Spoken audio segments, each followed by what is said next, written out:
I am Sierra Burke. I tragically lost my mother. That's always like one of the things that I have to explain to people, is because, you know, that's always a question, like, about moms. Sierra Burke was 16 when her mother, Leslie Adams, went missing. It was 2005. I just remember the girl from Aruba going missing back then. It was like the same exact time. It was like she would come on the news. The search for Natalie Holloway. My mom would come on the news. I just want to say that I hope my sister's alive and I want to find her. Adams had moved to this apartment in Lilburn hoping to escape a potentially violent relationship. She took out a temporary restraining order against Billy Joe Cook, telling the judge she feared for her life.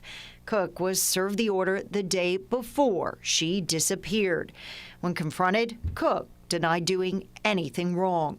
Did you have anything to do with Leslie's disappearance? No. And her car was parked right there. We went with Burke as she visited for the first time the apartment where her mother had been murdered.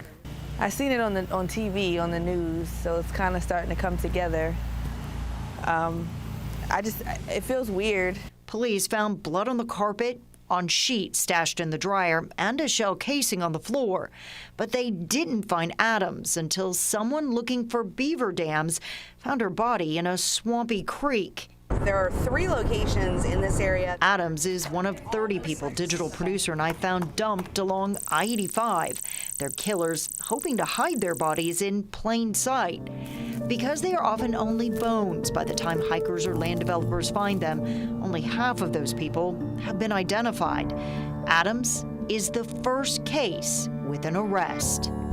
So this is really the hope. You make the commitment to go back over these old cases, hoping that someone will come forward with something new. When digital producer Jessica Knoll and I started this series last year, it was about the same time that Gwinnett County Police announced they were going to be relaunching this case. So we don't know what the new evidence is that they found that allowed them to put their case together, but we do know that after our story aired, they continued to do more interviews, go back over that evidence. We built a very detailed timeline of what we knew up to that point, and police feel like they've got what they need now to get a conviction. Hopefully the same can happen in those 29 other cases. Absolutely. I mean, you've got at least half of those where we still don't even know who those people are.